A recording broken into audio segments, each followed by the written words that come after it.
Before our program commences, I would like to introduce Irvin Allen, who will lead us in a prayer.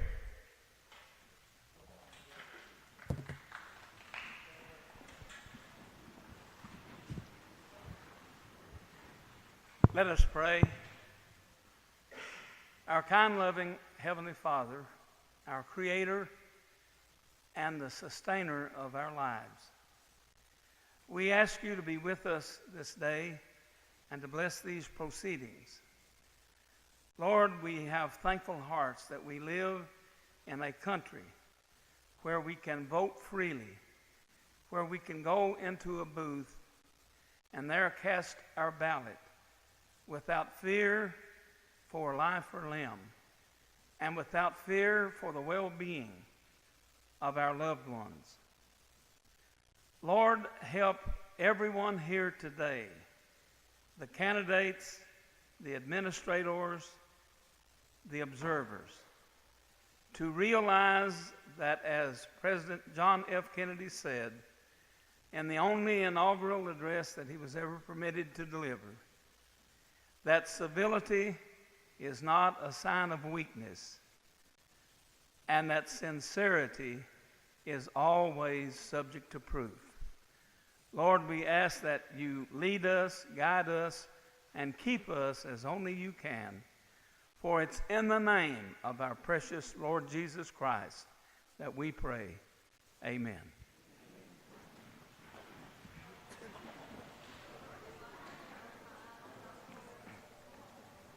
Thank you, Irvin Allen. Hello and welcome to the 2018 Jackson City School Youth Decide panel. My name is Cameron Snowden, and I will be the moderator for today's event. During this panel, numerous candidates for city, county, and state positions will take the podium to answer questions from Jackson High School's student body. Each candidate's response will be timed, with a limit of 3 minutes being allotted per response. Timing for each response will begin when a candidate begins responding. Candidates should limit their responses to only the questions asked of them and refrain from denouncing their opponents. Behavior of this kind will result in the candidate responsible being dismissed from questioning.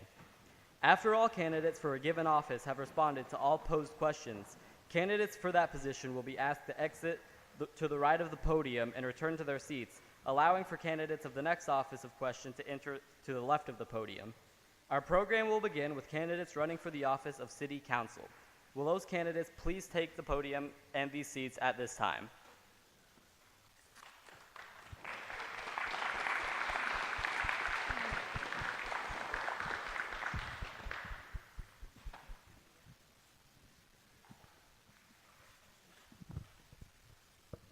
Hi, my name is Trevor Fugit. Why do you want to be a part of the City Council? Would you like to address, come there so you can hear? Yeah.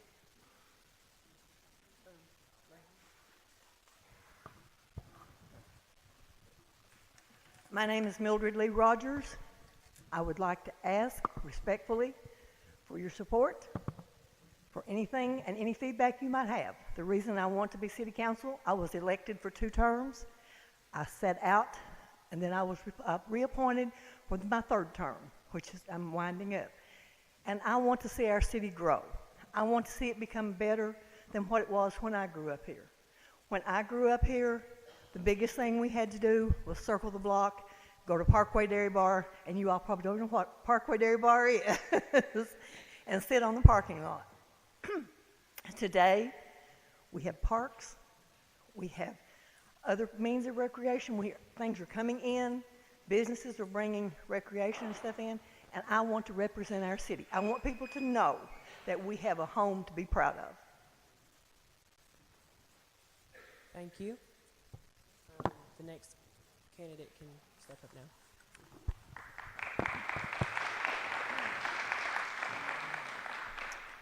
Thank you. I'd like to thank Jackson City School and this organization for giving us a chance here to speak today.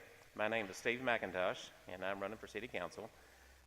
I have represented the city of Jackson for 6 years now, and The reason I like to be a part of the city council is to make Jackson better, a better place to live, not only for the young people, but also for the old. I know a lot of the young people now, you're not really interested in new sewer lines, new water lines, garbage pickup. You know, that's later on in life. You can worry about that. A lot of the younger kids, they need recreation. They need jobs to look forward to. If you're going to prepare yourself by going to Jackson City and later going to college, you need to prepare yourself to come back to Jackson and have something to do, to work at and have a living and raise your family. If you don't have that, you're not coming back. So what's the point of having a good council or a good mayor if there's nothing here? The way I look at it, the city council is sort of like a ball team. We're going to elect a new mayor this year, and there's 6 seats available for the city council. There's 12 people running. It's like a ball team. If you have a good coach and a bad team, you have nothing. If you have a good team and a bad coach, you have nothing. There's 6 people going to represent you all, and everyone in the city. We need to work together. We need to see that there's people out here that not are just running for popularity, but you need to look at the people running. Do they have business sense? You know, running a city or a county is just like running a home. You have to keep an eye on your finances. You can't spend more than you're bringing in.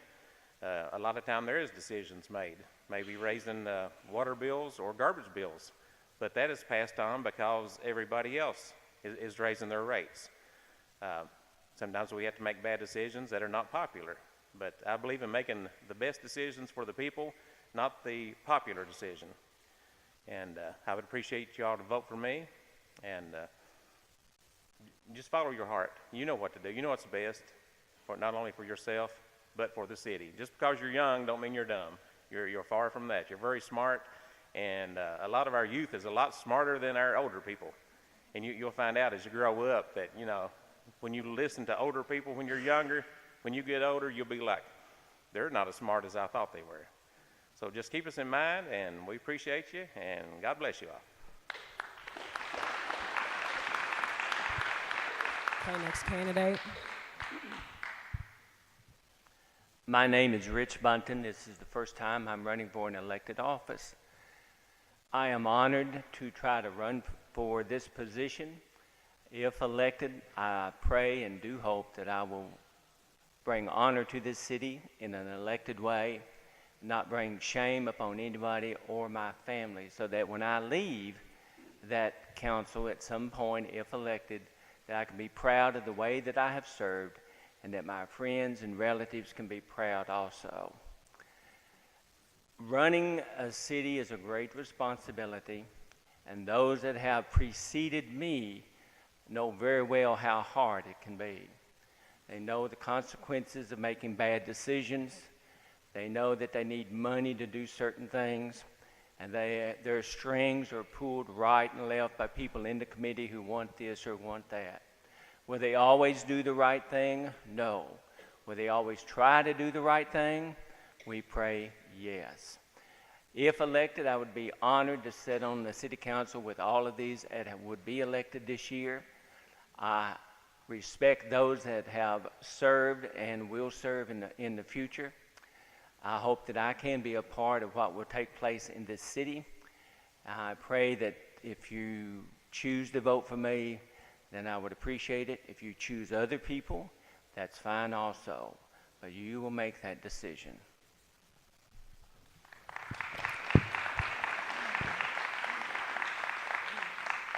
This will be the second question. If you were to become a part of the city council, what are some plans you would want to impose?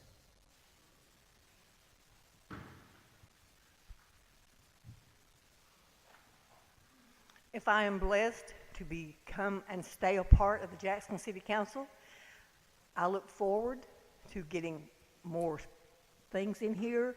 We're working on the intergenerational center, which is for the young and the old.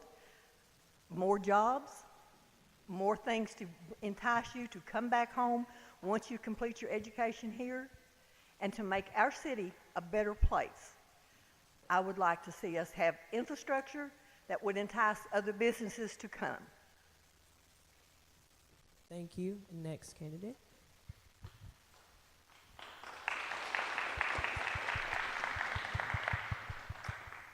Uh, I agree with her. You know, a lot of us, we don't have anything to do here. You know, not just the young people. What does the middle age and older have to do? Not a whole lot, other than school, church, a few organizations, ball clubs and stuff. But, you know, we all want to have more. And I get tired of always people saying, well, guess what Hazard's getting? You know, Hazard's getting a steak and shake coming to them now. And, you know, they're getting the Super Walmart. They're getting all this stuff going on at Hazard. You know, we get tired of going to Hazard all the time. I think it needs to stop here. They're talking about 5-lane in Highway 15 now, coming through Jackson. To me, that's just people coming through, being able to get through Jackson quicker to get to Hazard, Whitesburg, wherever they need to go. I think the buck needs to stop here, and I think we need a council that will speak up and talk to companies and say, look, here's what we have to offer. I'm the owner of the Jackson Inn now, and the way I look at it, I've sort of resurrected it from the dead. It was really bad shape. Reputation was bad. I'm sure a lot of y'all have heard that. I've been remodeling. I've been cleaning it up. A lot of people that have, all the people that have come there and stayed, you know, tell me I'll be back next year. You know, I have a lot of contractors that stay. People coming in for reunions, different things. And it's good that they can come back home and not go to Hazard or stop in Campton to stay. They can come here to spend their money, whether it's our restaurants, our local Walmart, whatever that needs to be contributed to. And I hope as a council, I can speak for myself and with the others, and we can start getting some things here in Jackson that we need and quit seeing it bypass us and going on to Hazard or everywhere else. We need it here, and I want to do my best to keep it here and to get new businesses here. Thank you. Next candidate. The question is, what would I want to impose in regards to probably making Jackson City a better place for young people to grow up in, for the elderly to retire in, and have things to do. As an individual on the city council, I'm only one vote. So whatever the council would bring up, whether it be what maybe I would like or what other people would like, I can only vote one time. I believe that whoever you elect as your city council, that whatever their future plans may be for you, both now and in the future, that they will try to do things to help Jackson become a better place for all of you to grow up in, to come back here and work in, to raise your family, to grow old, and hopefully go to the best place you can go to after that. It is my honor to stand before you and to address you. I will do whatever I can with whatever is introduced to hopefully improve your life and make this a better place. Thank you.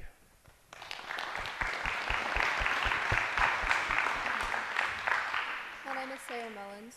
There are many people in Breathitt County that have nothing to do in their free time. Do you plan on re-implementing or implementing activities such as a swimming pool or a rec center?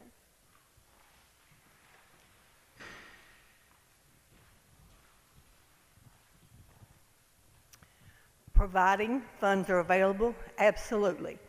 We look into that daily.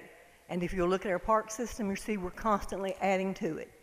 As for a swimming pool, and I was on the council at the time, it had to be closed. They would not give us money to repair it, and we could not afford to rebuild it. That's why you do not have a pool.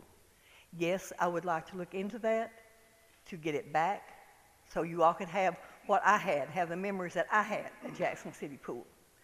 And as far as the recreation, anything that we can do, absolutely. As they have told you before, we are a group.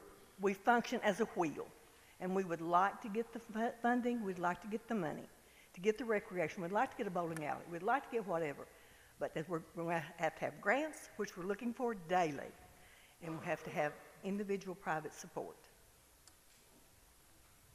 Thank you. Next candidate.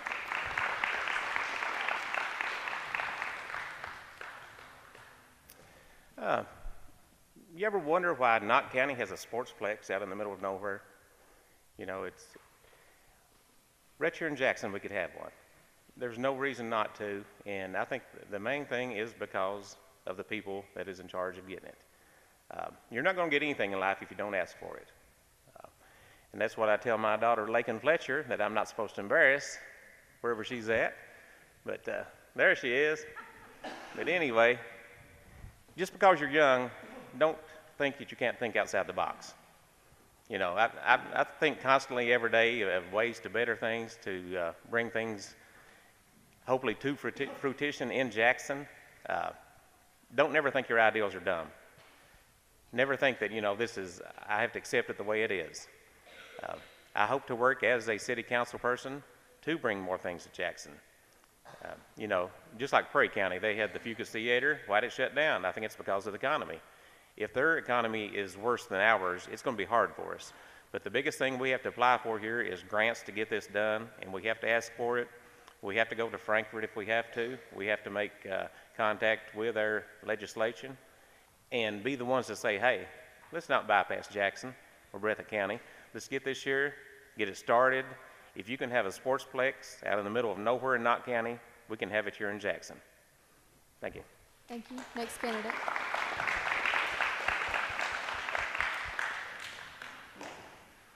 Well, I'm not going to be one to stand up here and say I don't want to do any of these things. That'd be stupid and foolish. Of course, we want all these things for you and probably much more. The mayor will take lead in these things in regards to trying to get different things implemented as funds are available. Also, a lot of this will take place in Frankfurt with your representatives as your senator and your congressman. And a lot of times, regardless of the needs of the citizens of a fair city, politics intervenes. Biasm steps up. And sometimes the lesser counties are also the lesser fortunate counties.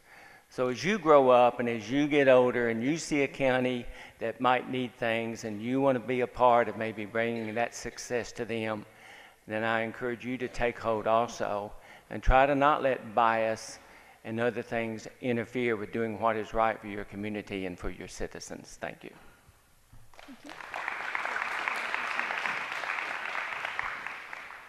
How do you plan on paying for these projects?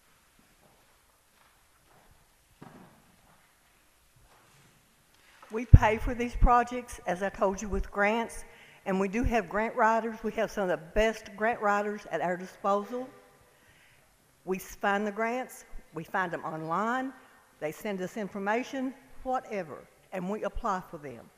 We also encourage all citizens to take part and be willing to share your property, your buildings, to encourage and give an incentive to things to come in here.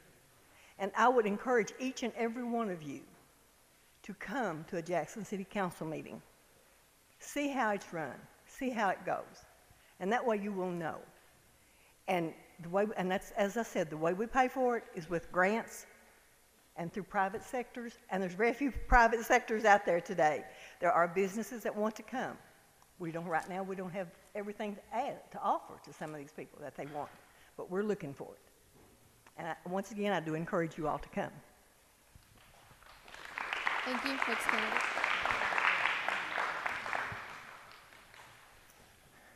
As Mildred said, it's grants. I don't believe in raising taxes. I don't believe in taxing the people. Right now, the majority of the people that are paying taxes are the working people. If you don't have a tax, a broad tax that covers everyone that lives in Breathitt County, and it's hard to do that can pay for everything. Why should 50% of the people pay for 100% of the cost? But with the coal severance money down now, less mining in Breathitt County, there's millions of dollars less available to the county and the city than what there was several years ago. I believe in applying for grants. That's the only way we can do it. As long as I'm on the council, I'm not going to vote to raise taxes. As long as we're on the council, I'm not going to say, hey, this is your all's. If you want it, this is your all's problem. You're going to have to pay for it. I believe that we are overtaxed right now as it is. Right now, the city, if you work in the city, you have to pay 2% occupational tax. If you work in the county, you just pay 1%. So it's not fair. I just believe that if we can't involve everybody, only time we're going to raise any kind of cost is if the cost is passed on to the city, whether it's to provide water or sewer. If these companies raise their cost, then we'll have to raise ours. Other than that, I do not believe in raising taxes to burden the people more than what they are right now. Thank you.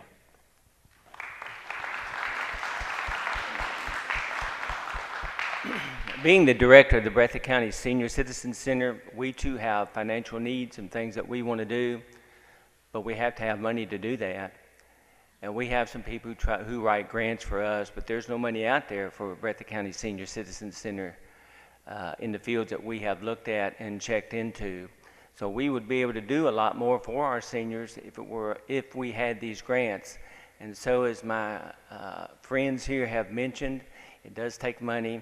It does take having grants available, and of course you've got to have good people who would be able to write and put those grants together so that we would have a chance, because you're going to be competing against other counties for the same thing.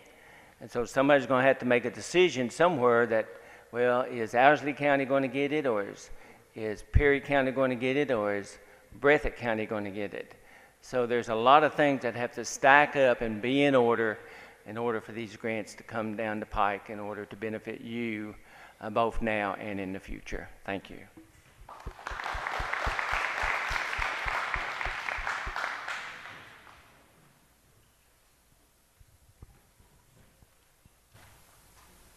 Hi, my name is Alexis Patrick.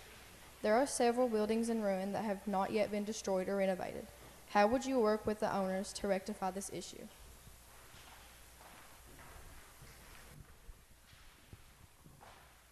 I can speak to you directly about that.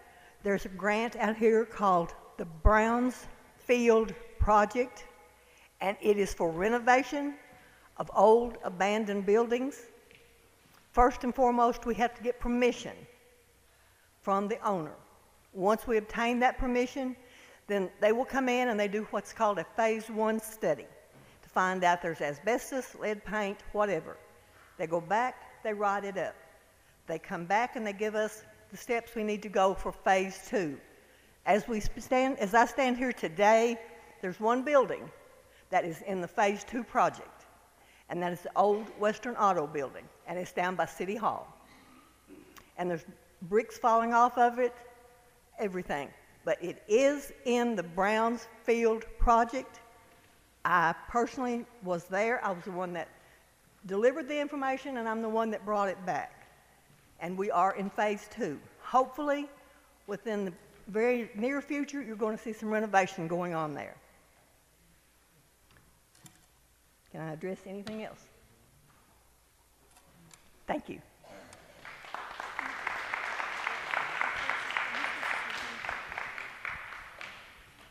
I think the question on the screen is not the right question, is it? Okay, all right. Speaking about the old buildings, if most of y'all remember the old Stacy Hotel down on the corner of College and Broadway, I bought that building and it was beyond repair, and yes, it's an empty lot right now, but it looks better than what it did. You don't have to worry about walking by and bricks falling off in your head or being an eyesore or whatever.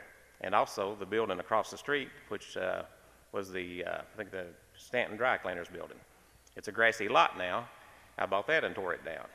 I'm all for tearing down buildings that are beyond repair, that are an eyesore, that give us a bad name for Jackson. There are several more buildings that are beyond repair. We have to talk to the owners first. If the owners are not going to tear them down, or if they can remodel, rebuild, whatever, then the city, I think, needs to step in, and there is ordinances that we can impose on the owner. If they don't tear them down, the city can tear them down and then pass the bill on to the owner. In order for us to improve, we have to stay up with modern times. We can't expect a business to come in here from out of state or in-state that's really wanting to impress us and move into an old building that's ready to fall. It's just not going to happen. But that's one thing I've always been for. I believe in tearing it down and cleaning it up. If it's nothing else but a grassy lot, it's better than what it was, but it gives us somewhere a foundation to start. And I commend these people in the county that have taken some of these older buildings and remodeled, give them a facelift, and it's really a plus for the city. Thank you. Thank you. Next one. I think everybody would agree that when somebody comes into Breathitt County, they would like to see a place that is clean, neat, and beautiful.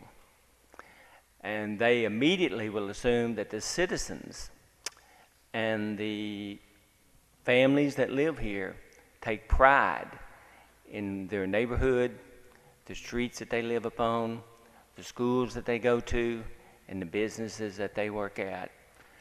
As far as my participation in trying to help Breathitt County become what maybe they should become in regards to old buildings and dilapidated buildings, of course, I would vote with the City Council in regards to whatever they can come up with, whatever funds might be available in renovating or tearing down and doing some other planning in regards to making that site more pleasant to the eyes of those who live close or may come in from afar. Thank you.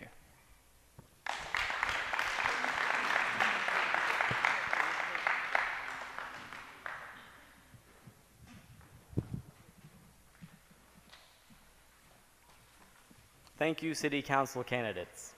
At this time, I would like to ask the mayoral candidates to come and be seated. Mayoral candidates, you will have 4 questions asked of you, and you will have 1 minute to respond to each question. We're doing this because of time constraints.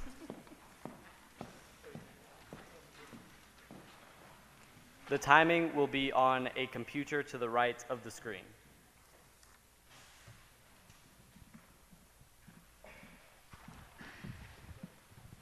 Hello, my name is Christiana Turner. Recently, city tax rates have gone up 2% since the city started losing money. Where is this money going, and do you think this rate will ever lower? First, let me say thank you for all your hard work to prepare for this, to understand what questions are important and what questions we want to hear. It's very simple. The process of raising money is difficult and it is ugly. Taxes are never really the option. But sometimes councils have to do that, and that has happened several times in our past. Fortunately, we've been able to raise and then lower those taxes when they're no longer needed. The city of Jackson saw a very serious issue that was coming with our water and sewer department, and several years ago they raised that 2% to help cover those expenses with renovating and restoring our water and sewer system. Without that money, it could never have happened and would never have happened. Since then, we've revitalized many of our lift stations, and our sewer lift stations are up and running. But the truth is, that tax was passed as a limited tax. And we understood that when that money is no longer needed, it will go away, and that will happen in my term.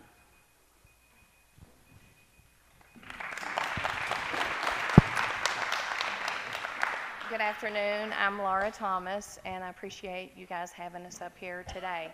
In answer to this question, I'm very aware of the 2% occupational tax because I've paid it, and our employees pay it. I am not currently on City Council, so I don't know specifically where the money is going, and I don't know if this rate will ever be lowered. I would hope that this rate would be lowered. My memory is about 5 or 6 years ago, the business owners and people in the city were told that there was a debt that needed seriously to be retired, and that raising the occupational tax from 1% to 2% would retire that debt. And it was my understanding that it was going to just stay on there for a year, and then that it would be lowered back to 1%. So I don't know the exact answer to this question, but I do hope to see that lowered in the future. Thank you.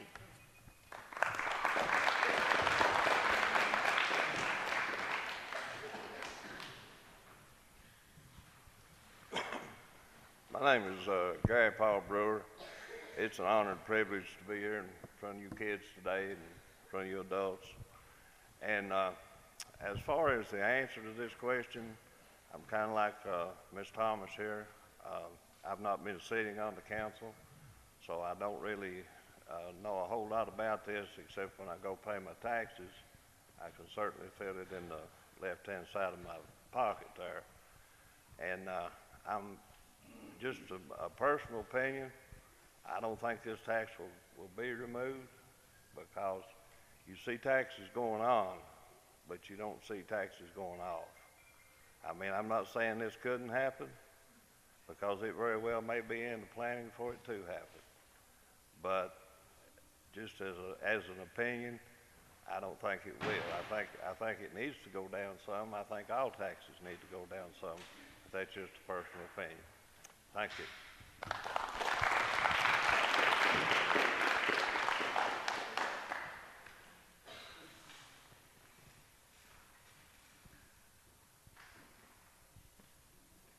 In recent years, there has been an increase in break-ins and crime activity, especially in South Jackson. How do you plan on better overseeing the city's departments, such as the police department, in order to reduce these crime rates?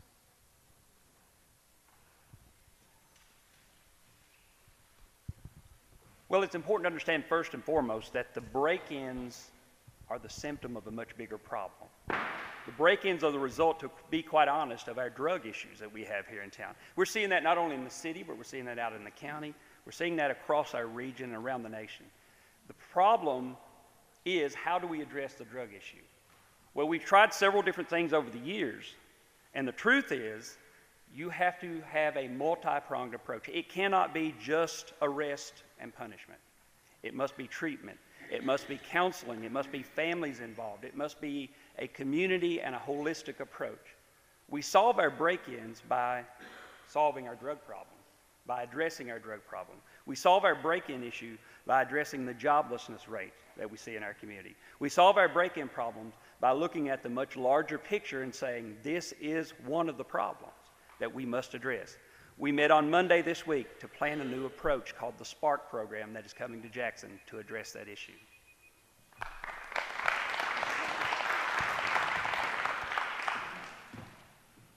Well, the mayor is the chief executive officer for the city, and so they do oversee the departments such as the police department.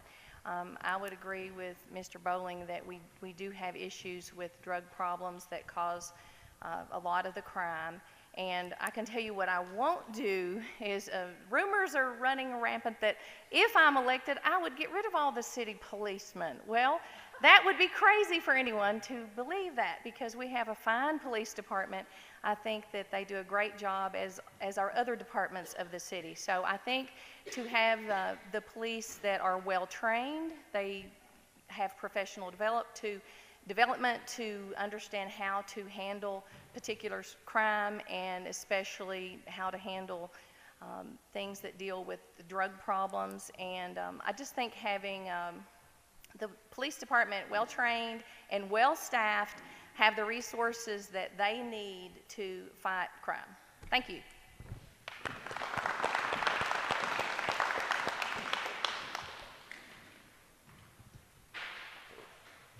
Well, I never ran a police department before, and I've certainly not been mayor before, so I can just answer this with what I would call common knowledge.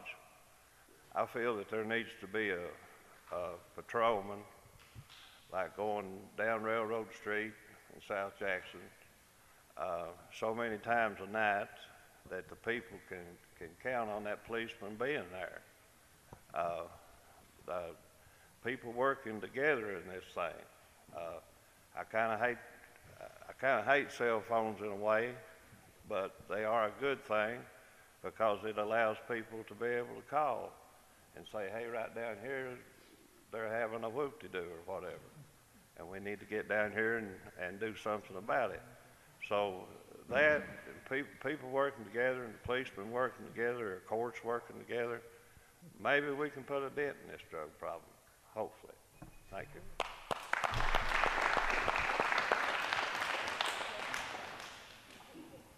My name is Hannah Noble, and in order, what do you believe the city's biggest challenges are, and in what ways would you handle them?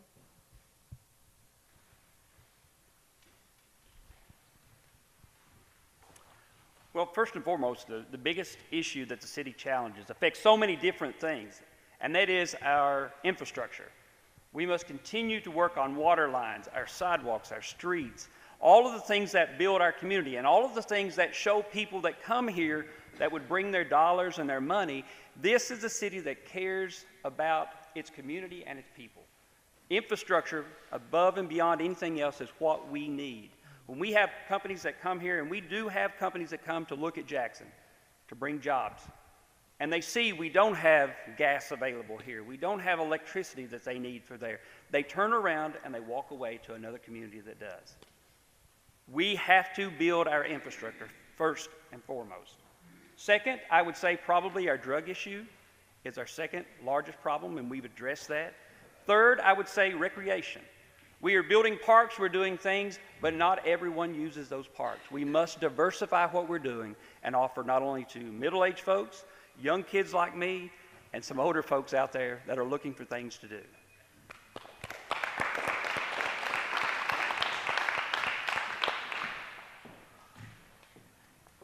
As a mayor, I do believe that one of the first challenges would be to definitely maintain our infrastructure. I don't know about you guys, but I like to be able to flush the toilet. So yes, water, sewage, all of that, streets that you can drive to work on, and certainly the police department and the fire department, all of that is very, very important. When you get past that basic infrastructure need, then I believe that we need civic engagement, civic involvement. And the future progress here in Jackson and Eastern Kentucky is going to come from you guys. We are more passionate about where we live, and we are going to be able to address our challenges and not just focus on problems, but possibilities. So I believe that the second thing would be to get our citizens involved and engaged, and we ourselves will come up with the answers to help progress. And then also economic progress. We definitely need to improve our economics situation here, and that's all my time. Thank you.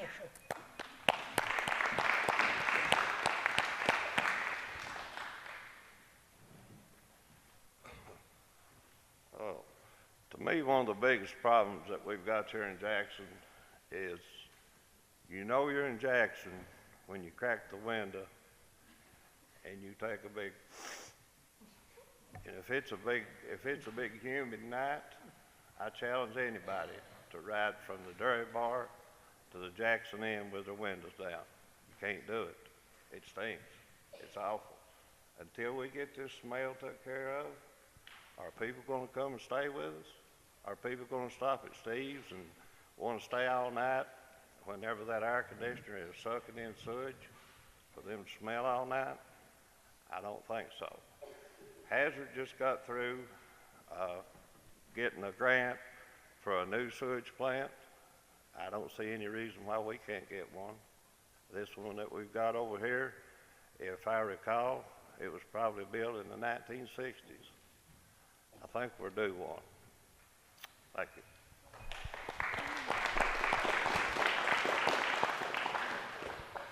Jackson City School has always had a close relationship with the city of Jackson. How do you plan on enhancing this relationship? Thank you for that question. That's one of the things that is probably the greatest issue that we can address. The city council and the mayor, they do not have any direct connection to the schools, whether it's Breathitt, City School, Riverside, any of those.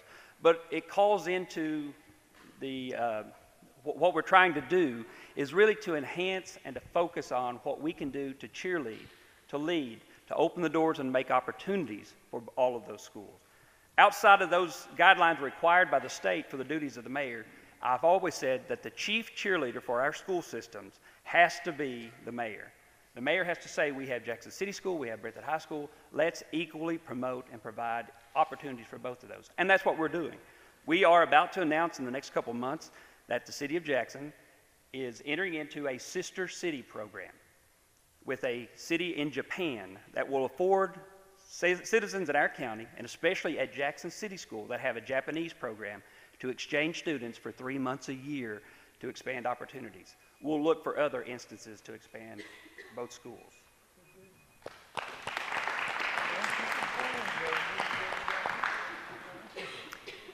I believe in collaboration, whether that is collaboration with city schools, county schools, the colleges, nonprofit organizations, for-profit organizations. As a community, we can get so much more done by working together, that synergy of groups working together, and not have turf wars where this is my building, this is my space, this is my program, I'm only supporting this program.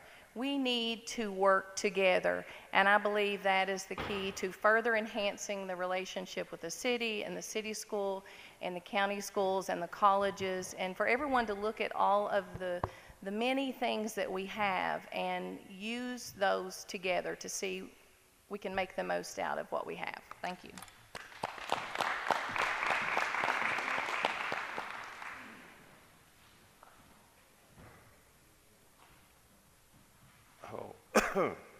About the most that I can say about this is that I think we need both these schools open. We need Breathitt High School, we need Jackson City School, and we need them for many reasons. You know, if a child gets kicked out of one school, well, that's kind of bad. But what if that child is innocent and then it has no other school to go to? Well, now, if it gets kicked out of Breathitt, it can go to Jackson. If it gets kicked out of Jackson, it can go to Breathitt. I think we need to always have that option, and I'm 100%. And if I am mayor, or if I'm elected mayor, I will be 100% for keeping Jackson City School open. I'll be 100% for the city of Jackson working for them, and Breathitt High School too, in any way that we possibly can.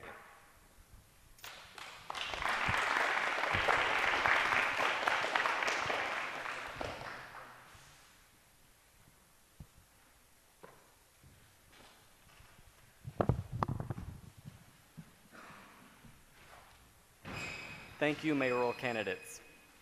At this time, will candidates for county clerk please take to the seats? The seating, rather, sorry. You will have 5 questions asked of you with the same 1-minute time limit being allotted per response. The timing will once again be done on the computer to the right of the screen.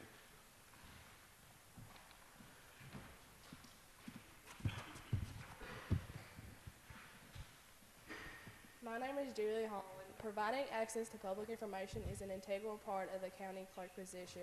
What improvements will you make to increase access to public records?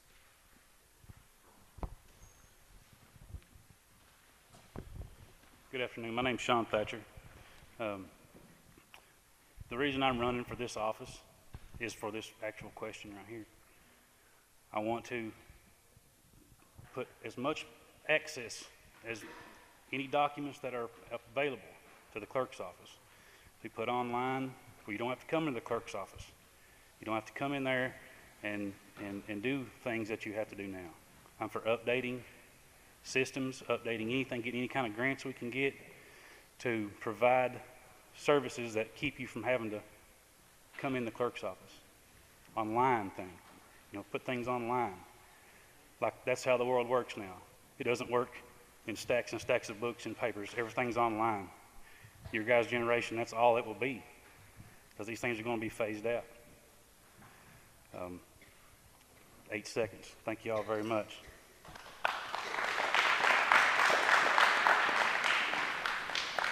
I'm Becky Watts Curtis, and I'm a candidate for county clerk, and I appreciate what you are doing.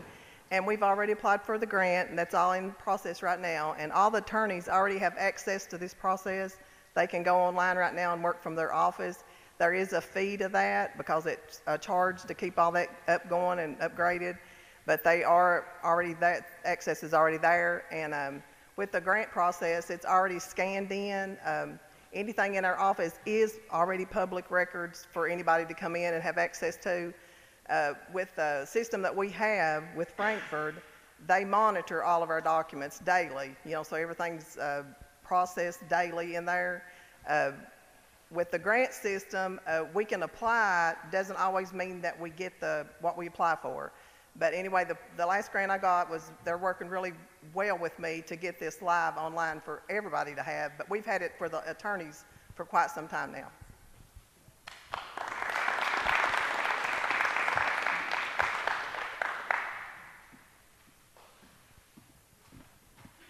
name is Brittany Dennis. County clerks work with confidential information on a daily basis. How do you plan to maintain the confidentiality and keep personal information secured? There's another great question. I feel that there is a lot of private information held in that office. Have your social security numbers, have addresses, signatures. 30 years ago, this wasn't a problem. Nowadays, you can take someone's signature, their social security number, you can ruin their life with it. That's just the facts of how things are now. You know, you go into the clerk's office. There's paperwork everywhere. Now, I don't know what's in all that paperwork. I'm sure Ms. Curtis does. But we need to secure that stuff. Put it in a locked place and also do background checks on our employees and background checks on people that come in there to do business there. Make sure they're not there to, you know, they don't have a crime against them that they stole someone's information before. You know, that stuff is a big deal and it needs to be addressed. Thank you.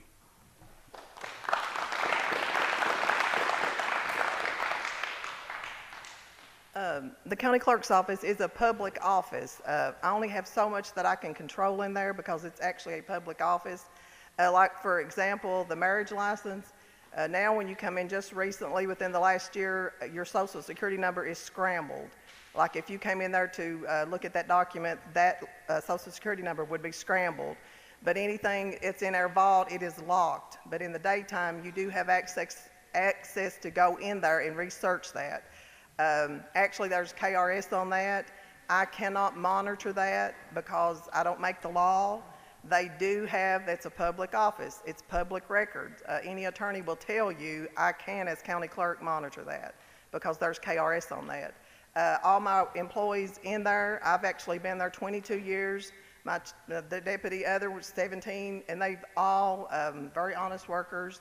We do not leak information out of there.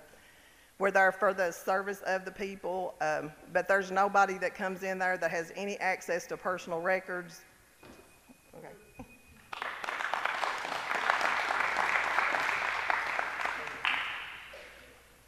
My name is Sailor Bowling. We are known for our low voter turnout rates, and many advocates have pushed for reforms to ensure that everyone has the right to vote.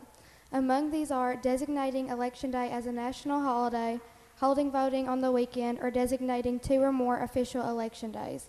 What are your thoughts on these reforms, and how will you implement them as the county clerk?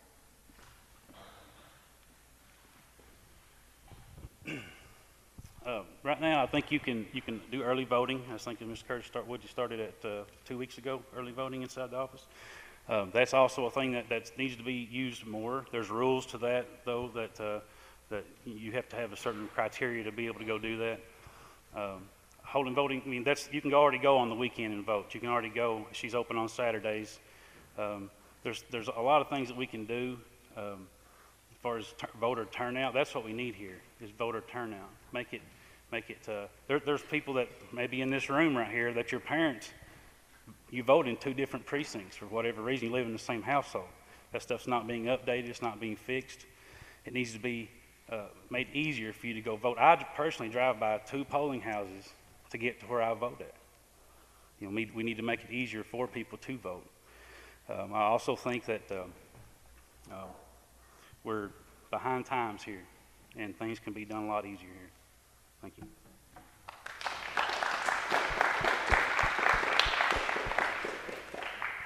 Okay, in the county clerk's office, there's a Republican Party chairman and a Democratic Party. Like, just because you're the county clerk, you don't control all the laws. Like, we meet any decision that comes up. We try to never deny a voter his right to vote. And we do, like, if we see something that can be better. Used to, we had little bitty places that you went out and do the polling thing. We've got schools now that we vote in that we used to not have. And we do try to get commercials on the radio to encourage people, especially the young people. Now, used to, you didn't do it when you done your driver's license. Now, when you come into your driver's license, it'll automatically vote you unless you decline not to vote. I do wish more people got out to vote, more turnout. As far as wishing it was a holiday, I do wish that it was. But State Board of Election controls all that. I go to all the meetings that they have. I've only missed one since I've been the county clerk. to try to voice my opinion. Sometimes they listen, sometimes they don't. There has been some changes, but as far as the voter turnout, I think everybody would like to see a bigger voter turnout. Sometimes the weather has a lot to do with that. Okay. Thank you all.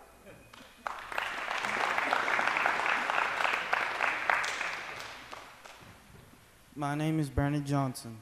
How do you plan to further educate younger people about the importance of voting to increase our voting rates? Would you be willing to come to schools and educate our local students on these important decisions? Another great question. Thank you. Absolutely. That would be something that I would definitely support, coming out maybe, once or twice a month, or to maybe bring out a voting machine, maybe show you how to use it. You can't vote right now, but in a few years you'll be able to do that. Save yourself a little confusion when you go in there, and it's not a big deal to go in there and vote then. If you know how to do something, if you know how to do it, you're more apt to go do it. As far as importance of the increasing the voting rates, the only thing that we can do to increase the voting rates, in my opinion, is have you people, young people, come out to vote when you become of age. That's the older people vote. 45 and up, they vote.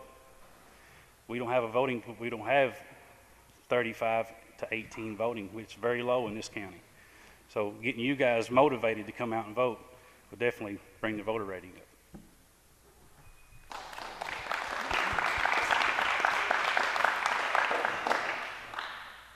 Yes, I would definitely do that. I actually went down to the high school and done a little seminar on it when I was invited. And like this time, for you young people that's real good on computers, we have an e-pad that's going to, you come in, and when you register to vote, you come in and sign in on that. This is something new. Next time, all the counties have to have it. And it's something that's going to be real encouraging to you all. It's something new. It's mandated by the State Board of Election that every polling place has to have it. When you sign in, you're going to be signing in on a pad. You can do it with your driver's license. But I would be more than happy to come in and show y'all how it's very important to vote. If you don't vote, you ain't got any right to complain if you don't like how the laws are run. But yes, I would be more than happy to come up and encourage you all, bring a machine up, do whatever it would help you all to understand the real reasons that you should vote. It's very important to vote.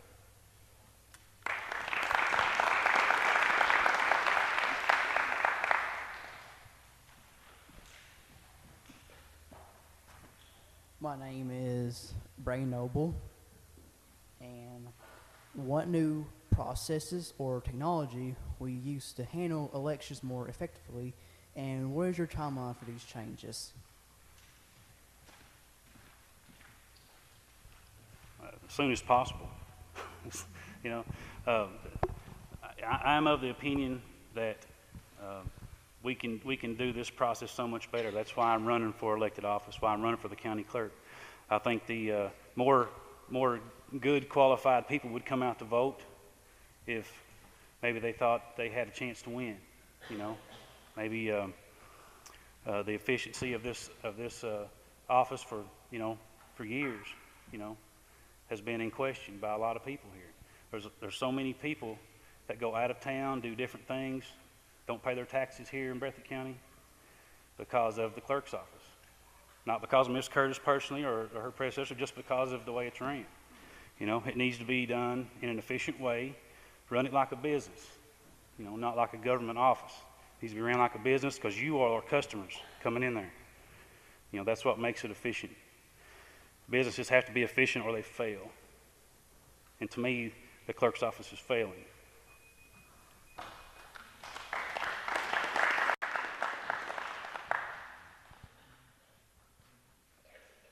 Everything goes through the State Board of Election. Like, there's a process that everything has to do. Like, as far as technology, just like the e-poll books that's coming out, there's a timeline on everything. We had to go to training for that. I want it to advance, but I can't make it advance any sooner than it's going to advance. But yeah, I'm for technology. With the voter system, I can't delete a person out of the system. It's a process. I can report our obituary column, but Vital Statistic has to produce a death certificate in order to delete a voter out of the registration system. Being the county clerk, you can't wave a magic wand and have anything to happen. I'm just an employee that's trying my best to have a honest election run. And if any of you kids would ever want to come down and see how the clerk's office operates, you're more than welcome to. If you have an interest in politics, someday we have a board meeting. You can see how the Republican Party, the Democratic Party runs, because you need to get an interest in politics. That's what runs our nation. Technology, it's coming. We have to do that part with the EPO books. Come by the office. I can show y'all right now how one works. Next. Your time has elapsed. Okay, thank you. Thank you.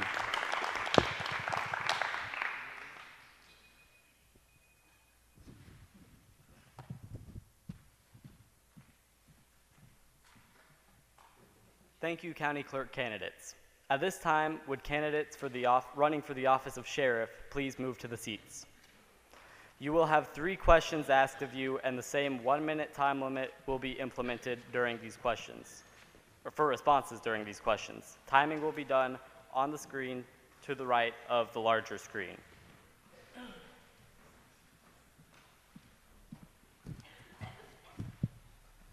My name is Xander Terry. How do you plan to maintain the same level of safety and operate with less deputies with this new budget cut?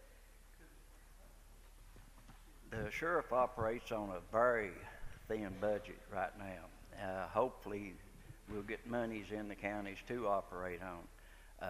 I'm hoping to have 1 chief deputy and at least 2 working paid deputies plus an auxiliary. All my deputies will be certified, trained officers. The main thing to me is patrol, high visibility patrol out in the counties. Let let the officers be seen.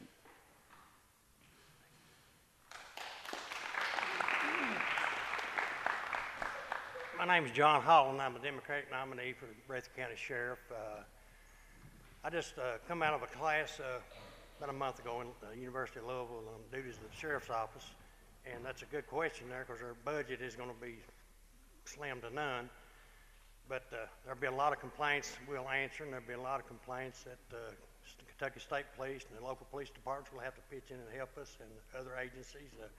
We just, this day and time, we won't have the funding to do everything, but the main duties, you know, is to collect the taxes, serve the courts, and a little law enforcement there, and it's a big challenge. There's just so much out there to do, and we can only do what we have to do with, and we can only take 1 call at a time and take them in priority as they come. Thank you.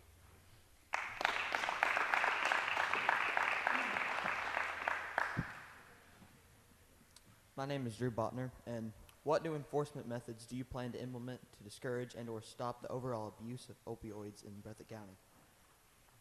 That, to me, is the major problem in Breathitt County. It's the root of all of our problems as far as law enforcement goes.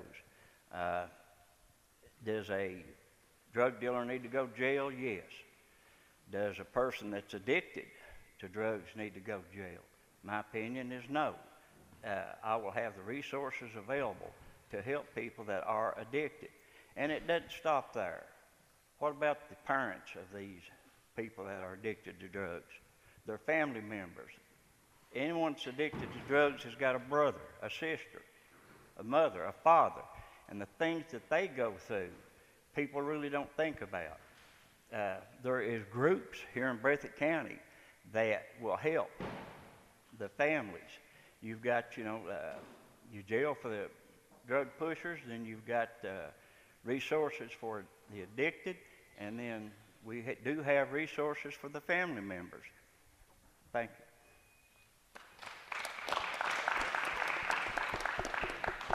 We're not going to be able to stop the abuse of it. We're going to have to try to educate, treatment, and it affects us all. It affects everybody in this room somewhere or the other. You can't say it don't, because it does. You've got a friend, a relative, or somebody. But education, treatment, like I said, jail's not for everyone. But jail, someone has to go to jail because they're all not. You're not going to rehab all of them, rehabilitate them. It's not going to happen. It would be nice, but if we can rehabilitate one, we've accomplished something. Thank you.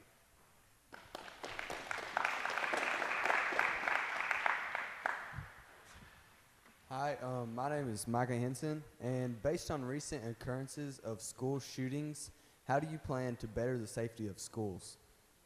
I have taken classes in school safety, school resource officers, and my understanding right now that Breathitt does have a assigned school resource officer there.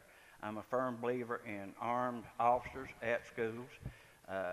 Jackson Independent does not have one to my knowledge at this time, and if elected sheriff, I promise you that we will work every way possible to have a resource officer here at Jackson Independent.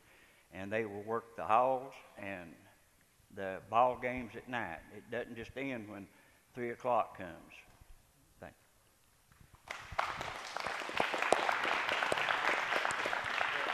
I also have had classes on that, and that's a, you know, this day and time, it happens everywhere. It just happened a couple of days ago. And, you know, the funding, we need to work together with the city, state, and local agencies to get security in these schools. Any one of us could probably get into any school if we wanted to bad enough. You're not going to stop people from doing things, but you can work on it and try to slow it down. It's just something that we're all going to have to work with the schools and local groups and have classes in school about a school shooting and let them know what to expect, because it's real, it happens, and you know, we've been very fortunate here in Breathitt County considering some other places. Thank you.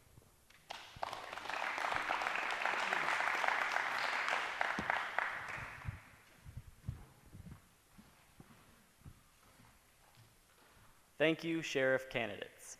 At this time, I would like to ask that candidates running for the office of District Judge please be seated to my left. You will have 3 questions asked of you once again, and you will have a 1-minute time per response per question.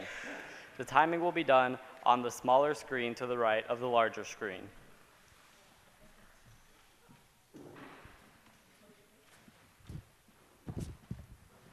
Hello, my name is Ethan Pugh. In recent years, county jails and holding facilities have become overcrowded, and as a result, some criminals get an early release. How do you plan to combat this situation while still remaining in law requirements? Thank you.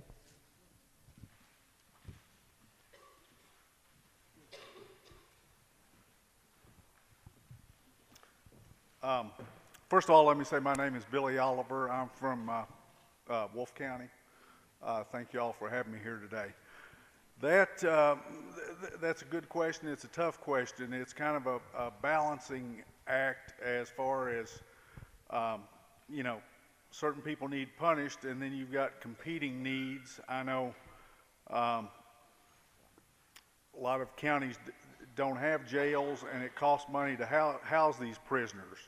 So it's like a constant battle to try to punish people for committing crimes, while at the other hand, keeping costs down for the local governments, because it can become a big drain on the local governments to house prisoners, you know, meet their medical needs. So I don't think there's an easy answer to it, but you just have to take each situation as it comes to you and you know, put it in the balance. So, thank you.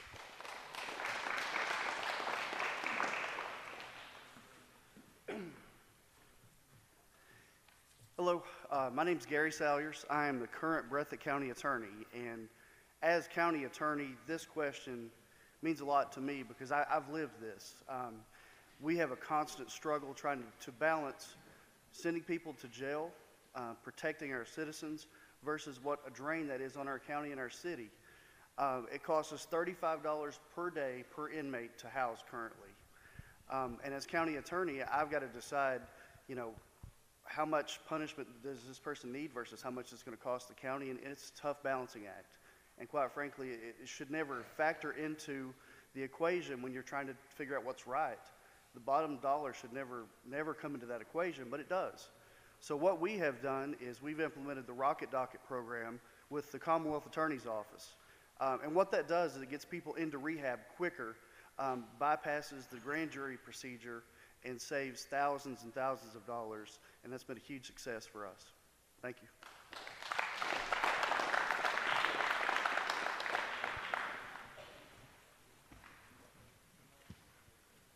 My name is Hannah Turner.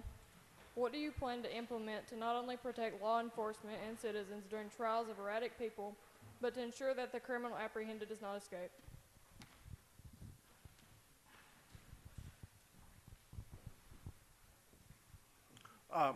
If I understand your question, you're talking about protection of the public, say, for someone who's a dangerous criminal coming into the courtroom. You know, I've been a lawyer a long time, and that's always been a big worry of mine because, you know, you see on TV all the time where these public shootings are just becoming an everyday thing. And people come to court and emotions are running high. People are upset. And I know until recently, until we got the new courthouses, there was no security. Now, I think they do a good job with that now since we've got, they check everybody coming through for weapons and that sort of thing. But for a long time, it was just anybody could walk into that courtroom. You know, nobody had to raise their jacket or anything like that. And I was just thankful that I've been a lawyer this long and haven't been a witness to something, you know, bad going wrong in the courtroom. And I hope the security is going to, you know, with time is going to continue to improve. And the new courthouses have remedied a lot of that situation. So, thank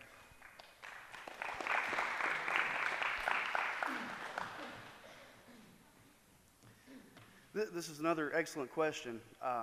As an attorney, you know, I've practiced in Moorhead as an assistant county attorney in Bath County, all over the state, and you see varying degrees of security. It's wildly different wherever you go. And I think a lot of that's a reflection on your sheriff's department, because ultimately that's who provides the security for the courthouses.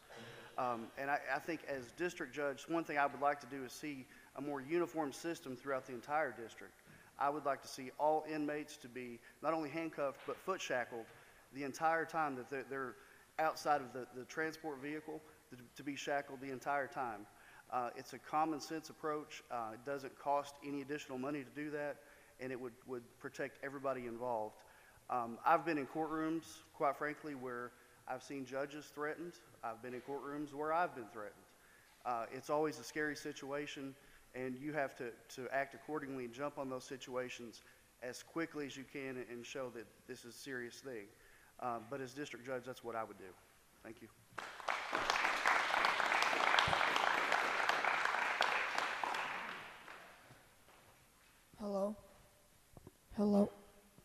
Hello, my name is Jaden Jett. What is your philosophy on judicial activism, and will you be able to remain impartial in trials involving friends and family?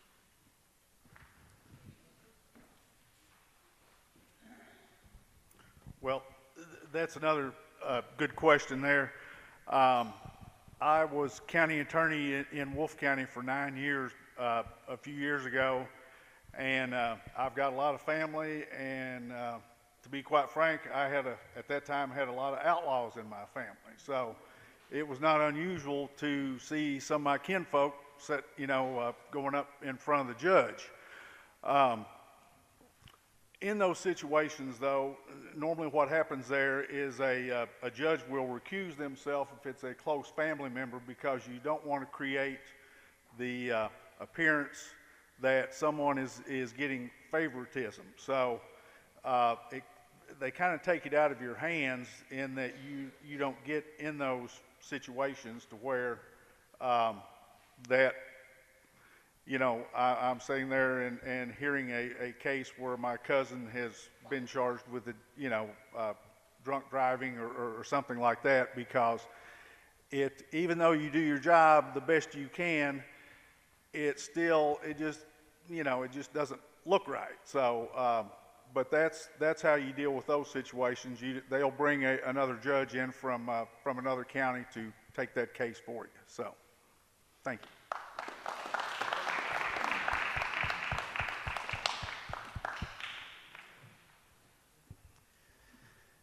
I guess this is our last question, and I know we've been pressed for time, so I've not got a chance to thank you guys first and foremost for doing this. This is an awesome event. I really wish this sort of thing was around when I was in high school many, many years ago.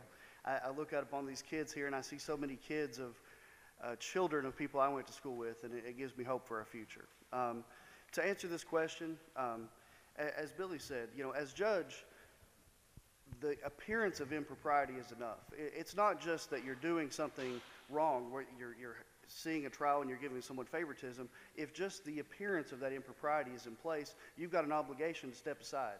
And I think that is clearly the standard that you have to be held by.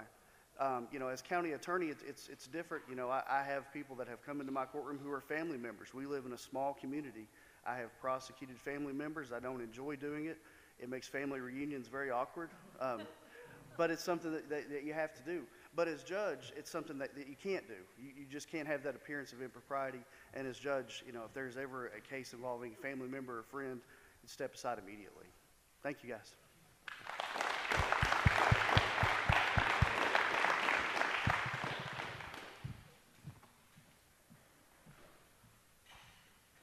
Thank you, district judge candidates. At this time, will candidates running for the office of state representative please take to the seats to the left of me. You will have 4 questions asked of you, and you will be timed with 1 minute, 15 seconds per response per question. Thank you. First of all, thank you very much for allowing me to be here today. I like being here, and I want people to get excited about voting. You are our future. People in the stands, people over here. If we don't realize that and get people involved in the process, get people out, I'm the only person here today running for a state office that took the time out to come out and answer your question. And that tells you a whole lot about public service and what you need to be looking at as we go forward.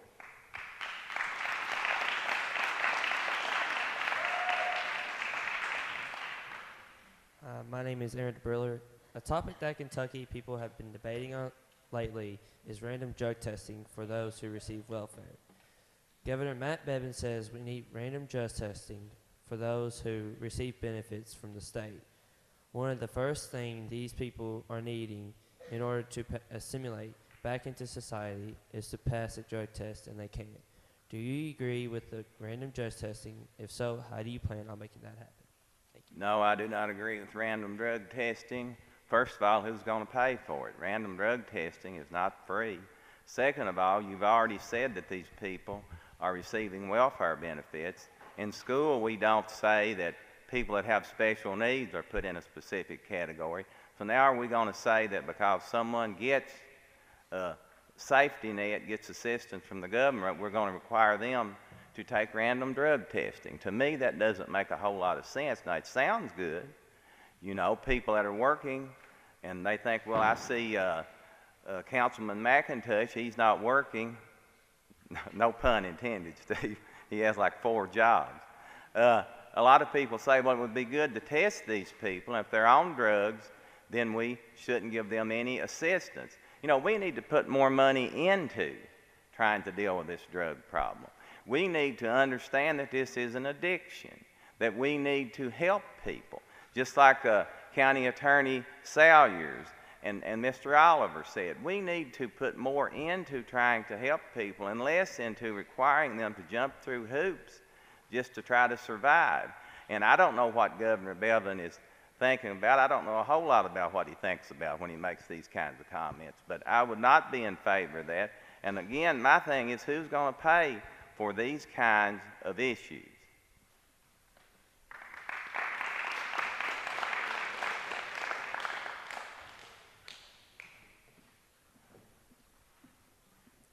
My name is Natalie Fugit. Regarding education, the Center on Budget and Policy Priorities reports that Kentucky has cut its funding base more than most other states in the past few years. Richard Inez from the Bluegrass Institute for Public Policy Solutions suggests cutting the number of aides and administrators within our schools so we can hire more teachers and provide them with better pay. On the other hand, Senate Education Committee Chairman Mark Wilson suggests making bigger classes so there would be less teachers and we could pay them more. Do you feel either of these suggestions would be effective? Natalie, thank you for that question. I served with Chairman Wilson, and I don't think making bigger classes with fewer teachers would accomplish anything. We need more invested in public education, not less. And we need to support our teachers. We need to fulfill the promise that we made when we told them that they would have a pension when they retired. And we're not doing that. And we're also, one of the most asinine things I've seen come out of state government the last couple of years is the fact that we're now saying that teachers don't have to have as much education, yet they have to teach more and be more knowledgeable about their subject. Well, I'm not the smartest guy in the room, probably. That doesn't make any sense to me. Cutting the number of aides in schools, you know, we have special needs students. We have students that need a lot of assistance, and those aides are on the front line. You know, aides, bus drivers, the custodial staff, the cooks do not get enough credit. They do so much work in our schools. And the family resource centers, when I was in Frankfurt the first time, all I heard was we need to cut the family resource centers. And those people do some of the most effective work in our schools than any of the other people there. You know, we have too many people not understanding public education in Frankfurt.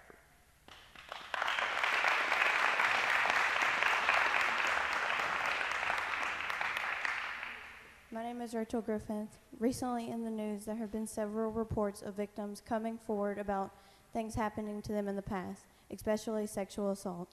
The fact that victims are waiting several years to report these things have angered lots of people and caused them to wonder if there should be a time limit on reporting crimes. In Kentucky, there is no limit on reporting felonies. Do you think it should stay this way so victims can come forward when comfortable, or do you think changes should occur? Well, unfortunately, this was front and center in the past legislature, as several Republican lawmakers were charged with sexual improprieties by the LRC staff in Frankfurt. I do not think that there should be a time limit. If you study psychology and understand victims of sexual assault, many times this takes not years but decades for them to come forward with these charges. So I don't think limiting the time, I mean, if you've been sexually assaulted and you want to report the crime 10, 20 years later, I think that that should be available to you. Also, we need to make sure that people that are accused have their rights as well. You know, it's a two-way street. Now, sometimes I see in the news today we keep moving one way or the other, not just in this particular situation, but in many, many situations. We've gotten a polarized political environment now to where people are not concerned about an American agenda or an agenda that benefits all Kentucky. What they're concerned about is a personal agenda, a political agenda, an agenda that benefits a particular group. We have to get away from that. If we don't, we're going to continue down the path we are now.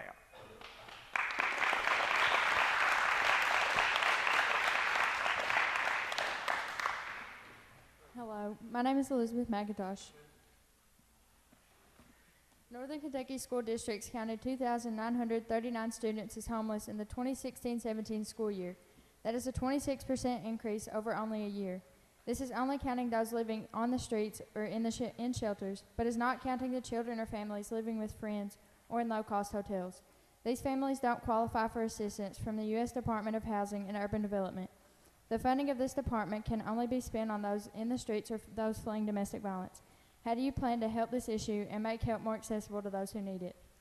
Well, that's a good question, very difficult question to answer, because if I look at the question there are people living in shelters, on the street, in low-cost hotels. But look at our situation here in Breathitt County. We have a lot of students that don't know from week to week who they're going to be staying with, whether it's with a grandparent, an aunt, a cousin. And I have gotten over the past decade, I no longer ask a child who their mother or father are. I ask them who they live with, because we have so many grandparents and other family members taking care of kids and children. Now, as far as how that can be fixed, you know, money is the paramount issue here when you talk about any of these problems. The city council and the mayoral candidates address that. You have to prioritize where you're going to spend some money. What I see in Kentucky right now is we've been passing out tax incentives to try to attract businesses that aren't coming here. We have this smoke and mirrors of the governor saying we're going to have so many jobs in this area, and I'm yet to see a job, but I have seen a lot of this money spent on incentives to try to get people here. Maybe we need to focus on some of these pressing issues and less on those types of issues. Thank you.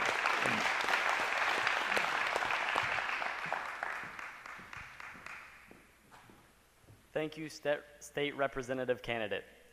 At this time, I would like to introduce sophomore Ethan Pugh and senior Elizabeth McIntosh to give a closing summation of today's event.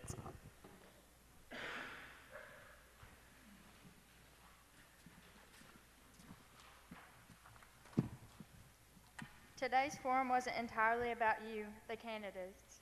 Its concept was planned for us, all of us, the future leaders, with hopes that we would learn to form our own opinions, that we would actually use our brains to think for ourselves when choosing our own leaders.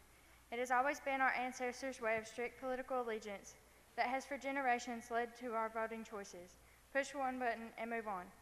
Today we actually studied you, your duties, we listened, we questioned and we challenged you, and we challenged ourselves to look beyond red and blue, beyond Democrats and Republicans, to find true leaders driven not by selfish desires of power or financial gain, but sound workable ideas, because our county faces many obstacles in the years ahead. Our coal is gone, our timber leaves daily, and the opioid crisis grows as we face new threats of hepatitis outbreaks. Our population is declining due to a lack of jobs. We are becoming an entitlement-fueled economy. Let's face it, some truths are ugly, but they are still true. Whomever wins Tuesday, do the one thing, work with your other officials. All of you vow to finish. Complete to the end one project. For example, the Elkview project, the ATV trails. Do something with the free roaming horses who are coming farther and farther down to find food. Redo or refurbish a holding cell for petty criminals. One medical bill paid from the county funds to have one shoplifter medically cleared for transport would pay for this. Three Forks funds could go back into our county funds. Grant money was awarded for greenhouses that would employ county residents. What happened? Why do we get promises, newspaper articles, grants awarded, and nothing else? Find out why. We see coal severance money, federal, state money cut back, yet county officials get raises. How about donating 1% of those raises to the county fund? Serve the people. Require magistrates to visit their districts monthly and set in community local meeting places with actual citizens living in that area. And don't say, we have meetings open to the public.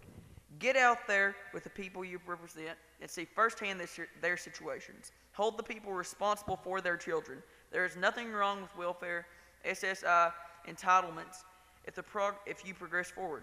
Make a better life. We simply cannot allow our children to be a monthly check any longer with backpacks filled with food until the next school day comes. Do something.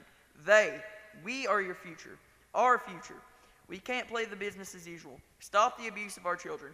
Finish one doggone project. Work together. Next time we meet, we will be voters, and we are watching you. Thank you.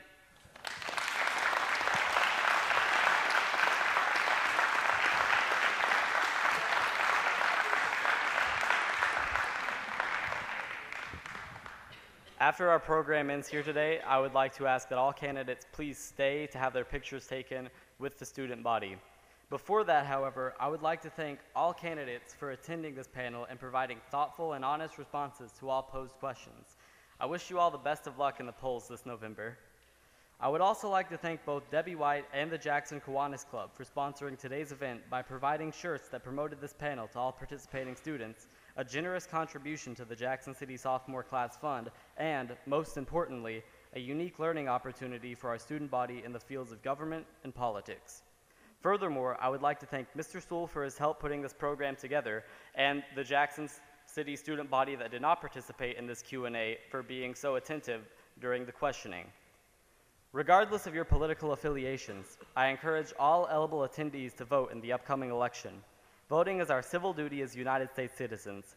By not voting, you're not only preventing your voice and your opinions from being heard, but you're also depriving the public of key votes that could sway entire elections, forever changing the fate of our county, our state, or even our country. Thank you.